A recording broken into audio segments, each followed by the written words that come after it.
Good morning, folks. Good morning. I don't know what you have planned on Sunday morning right before church, but this is a very special treat for Whitfield County.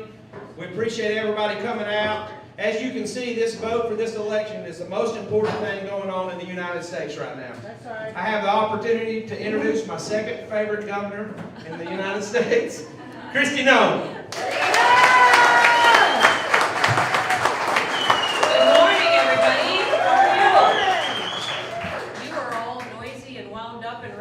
Get people out and vote, right? Yes. Yes. Thank you so much for inviting me to be here. Listen, let's all have an honest conversation today, okay?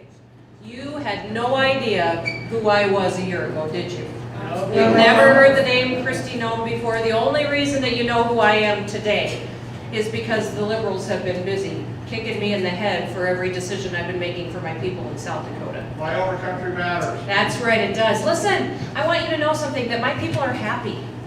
They're happy because they're free, and because I trust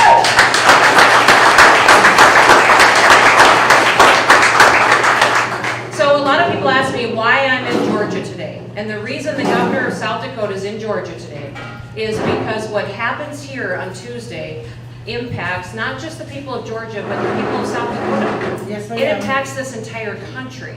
So I'm here to have a candid conversation with all of you about what we can do to make sure that we get Kelly and David back in the United States Senate. Is that okay for you? Now listen, we've had unprecedented attacks on our freedoms this year in 2020. We've had attacks on our freedom of religion. We've had in different parts of this country, people have told us we can't go to church. In fact, even if we do go to church, not to sing, that we can't sing because we might be spreading the virus. We've had attacks on our freedom of assembly. The fact that we can't gather together, choose who we spend time with, or where we do that. And then we've seen attacks on our freedom of speech. Listen, if we don't say something that agrees with the media, they ban you, they censor you, they silence you, just because they're promoting their own agenda and they don't want to hear anything different. And we can't stand for that. Right. We have to have people in Washington, D.C. that understand how important it is, not just to vote for good policy, but to vote and protect our Constitution, because that is what has given this country and our people the greatest gift for hundreds of years. The stability, the certainty, and the foundation that protects those freedoms. That gives us the right to use personal responsibility to make decisions for our families and for our businesses. Yes, ma'am.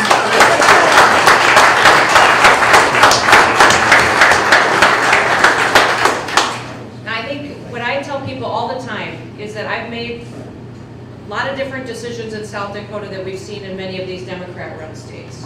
I've had all the same information that every other governor in the country has had.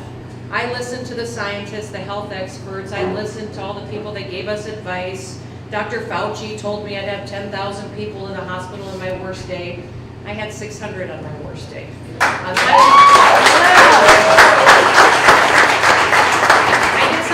Different though, is that I also listened to my general counsel. I listened to constitutional attorneys and authorities because I wanted to make sure that I didn't overstep my authority.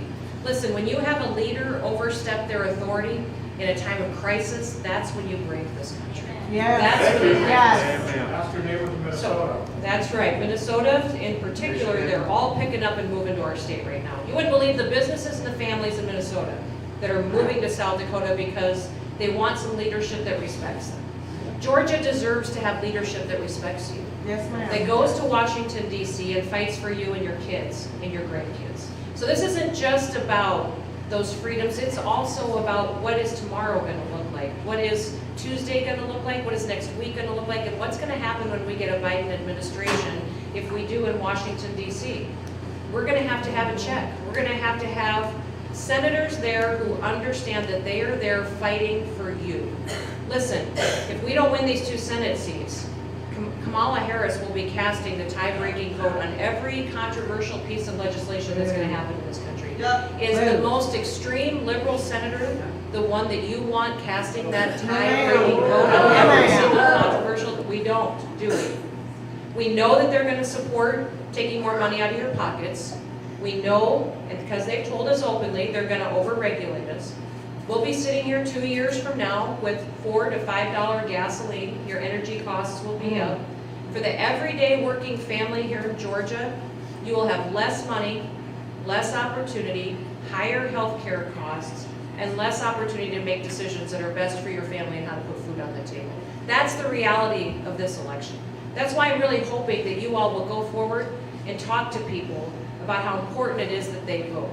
Now, I want each of you to raise your hand if you know of somebody that hasn't voted yet and you think that they might be voting for Warnock and Ossoff. You think you know of somebody personally that you think is voting the other direction? I need you to go talk to them. Listen, we're living in a world today that is addicted to being offended, right? We love to be offended by each other, don't we? People say something and we get so offended, we're never speaking to you again. I need you all to get over yourselves. That's right. I need you to get past that. There are people in your family, there are people in your life that you quit talking to because politics got too hard. It got too divisive. You quit having those conversations. And I need you to get over that and to go talk to those individuals today. Listen, this election is too important to let emotion and anger make the decision for people. When I turn on the TV, when I turn on the media, that's all I see is anger and emotion. I've never made a good decision if I've made it out of anger. Right. I've never made a good decision if I made it out of emotion. That's right. So I need you to think about those people that you quit talking to, that you wrote off, that is hopeless, and to go up to them and ask them who they're voting for and why. And then just listen. This country feels like nobody listens to them anymore. You can see it on their faces when you pass them on the street. And I need you to listen to them and then share facts with them. The real facts of what their life is going to look like a year from now if we allow these individuals such as Warnock and Ossoff to win and to be in DC and to promote the agenda that they have that does not align with America at all. Listen, I was here the night Kelly debated Warnock, and I listened to that. I thought she did a fantastic job. Didn't Yes, she does. Fantastic job. What was remarkable to me was to listen to her challenge him and ask him to denounce Marxism. She asked him to denounce socialism, and he didn't. That's right. He refused. Yeah. And that's how important it is to him, that he doesn't want to even speak out and say he doesn't support it because that's what he's going to work towards every single day while he's working in Washington, D.C. Now listen, I served in D.C. for 8 years. Don't hold that against me. I represented South Dakota in the U.S. House for 4 terms for 8 years. I knew that I served with socialists. I would have candid conversations with them. They would never say it publicly, but their belief system aligned with socialism. But they knew that if they ever said that, that would be baggage to them getting reelected again. It is amazing to me how much that has changed. How now they're proud, how they do press conferences on socialism and the policies and the agenda of what that is and what it means. In 2 years, it dramatically changed in this country. And I just can't even believe how quickly it changed. Right. That's why we need to be all hands on deck here on Tuesday. Because if they can do that, make that kind of a change to being in the closet and knowing they can't speak about it, to openly declaring and publicizing and doing press conferences on believing on that, that's shocking to me. Yeah. And we need to make sure that we shut it down and start educating our kids about the difference between what socialism is and what America is. So let's do that. Let's go out and find folks that we know we can still reach and have a conversation. We're running out of time.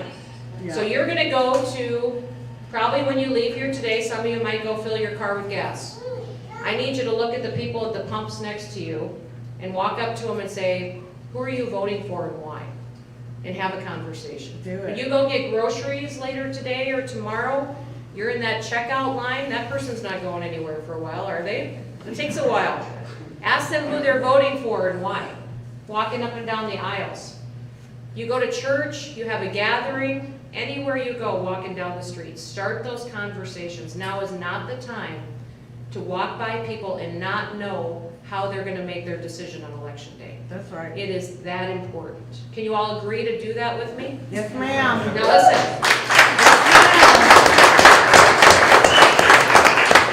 I was raised by a dad who was a cowboy.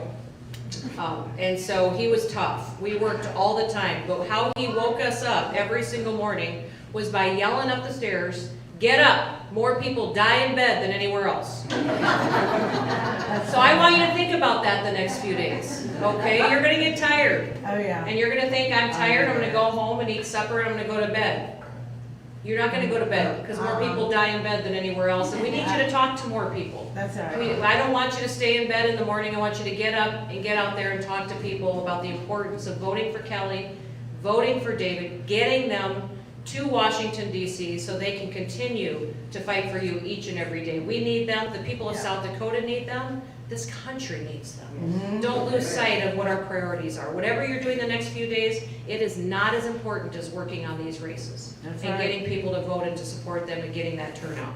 Okay? Yes, ma'am. Thank you for having me. Do you have any questions or comments for me? Georgia Hunters love South Dakota. All can come to South Dakota. Listen, South Dakota is doing fantastic. Don't believe what you read in the news. We have remarkable people that are happy. We have a budget surplus.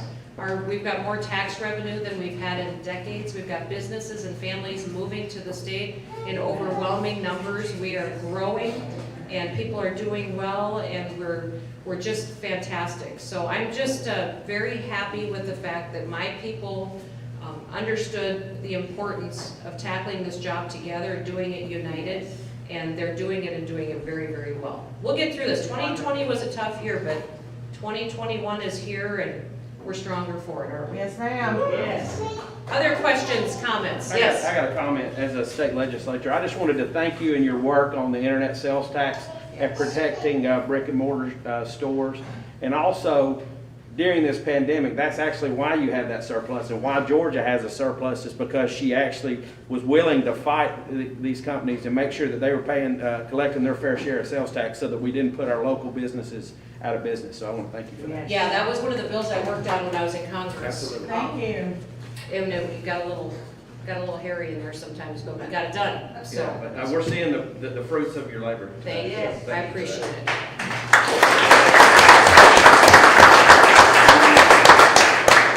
Other questions, comments? Yes, ma'am.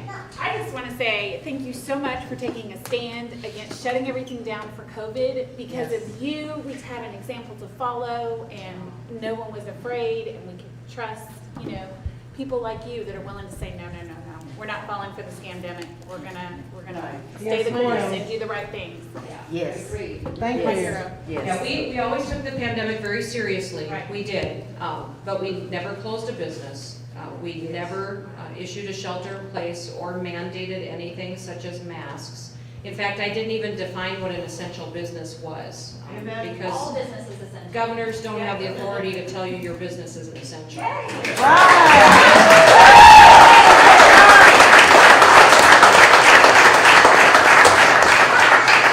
The other thing we did is we didn't talk about positive cases of the virus. We talked about hospitalization capacity, because we knew the science of the virus, and we still know this to be true today, that it can't be stopped. We can slow it down. We can do mitigation measures and slow down the spread. But what mattered was protecting the vulnerable population. And that those folks, if they caught the virus, we needed to have the capacity to take care of them. So we never got close to our capacity. We did a great job taking care of the vulnerable population. Yes, we tragically lost some people. And I've lost personal dear friends and family members. But I do know that the people of the state really appreciated the fact that they had something that they could do. That we gave them action and decision points that they could take and act on that really helped them not just take care of their family's health, but they kept their businesses open. They were able to take care of their employees and still serve their customers. And that's why I think our state leads the nation in lowest amount of employee wages lost. We have the lowest amount of job losses. Our unemployment rate is 2%. And we're leading the nation in vaccination of people too. So we're the fastest, best organized vaccination plan in the country as well. So we're doing very well, and I think our people know how to tackle a challenge and get it done. Yeah, for sure. Yes. You spoke about your hospital capacity. Yes. If I may, from an emergency operations perspective, how do you scale your hospital capacity from county level to city level? Well, we have 3 major healthcare systems in the state of South Dakota. So we worked with those majority healthcare systems, and then there's clinics scattered in a couple of regional hospitals throughout the state. So we put together a plan with all of them on how to do that, and we kept capacity in every region of the state. We also, what most people don't know, there were some news headlines for a while about South Dakota hospitals getting full, and that was in one hospital that we had that was serving a lot of people from out of state.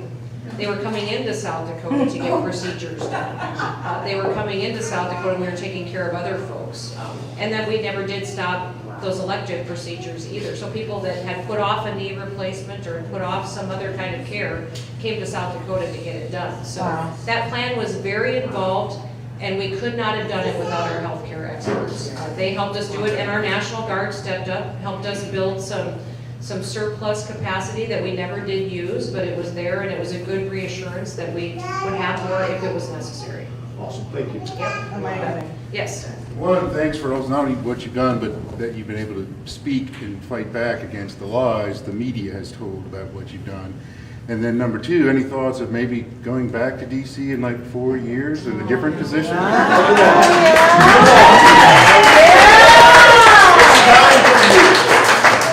You know, I found, I was amazed this year by how the media would use fear to promote their agenda. Yes. That's right. And how they had no problem picking one statistic and scaring people and taking it completely out of context to promote what they were trying to push throughout this country.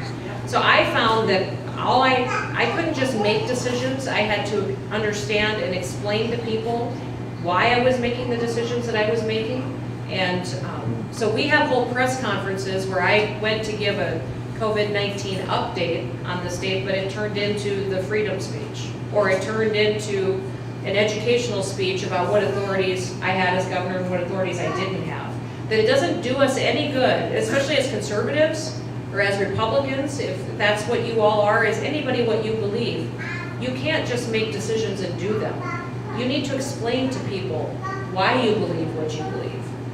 You know, essentially what we did in South Dakota was the Republican Party platform. We just did it, and it's working. It allowed us the opportunity not just to protect public health, but it also allowed us to really show that it is what we believe in that creates more opportunity. When I ran for governor, I ran telling this state of South Dakota that I believed South Dakota could be an example to the nation. That because we're small, we don't have a whole lot of people, but that would allow us to do things that bigger states couldn't do. That we could be a pilot project for a lot of conservative reforms and then show that it created opportunity and gave our kids a better chance at being successful. I had no idea that our opportunity to be an example would come through a pandemic. But it did allow me to tell our story, and it did allow me to show the country just how special South Dakota is. And listen, I could triple the size of my economic development department right now, and I couldn't answer all the phone calls from businesses that are moving to our state. It will be something that will dramatically impact our state for decades to come, and we're recruiting the right kind of people. We're recruiting the kind of people that really do value leaders who don't take away their decisions. They're coming to a state where they recognize that government has its role, but it is not the role that the person and the family and the personal responsibility has in each and every day of our lives. So Liberty and capitalism is doing very well. that's right, that's right. And what I would remind everybody is that our people in our state appreciate it, and that they're doing very, very well and they're happy. Yes, sir. As a Minnesota native and a North Dakota graduate, I want to thank you for coming and showing the real values that come from flyover country, the true values that people appreciate, that are overlooked by those in the East and those in the West. We need more people like you standing up in flyover country to demonstrate why our electoral process is the way it is, why it's so important. The Electoral College right now is probably one of the most important things that we have. We have to fight to keep that. Thank you for being here.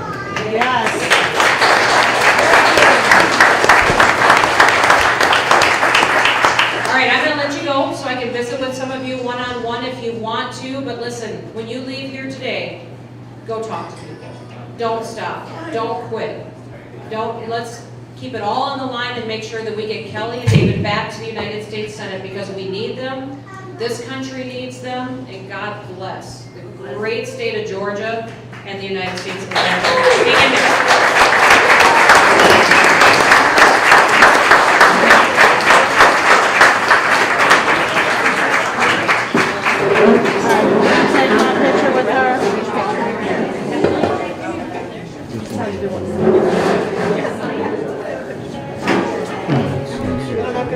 you guys behind me, then I'm gonna take your picture with her, okay?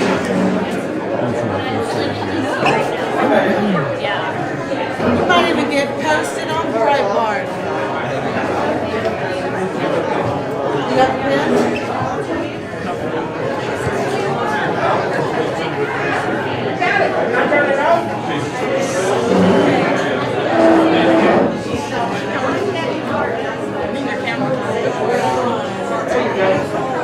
Now you can do it.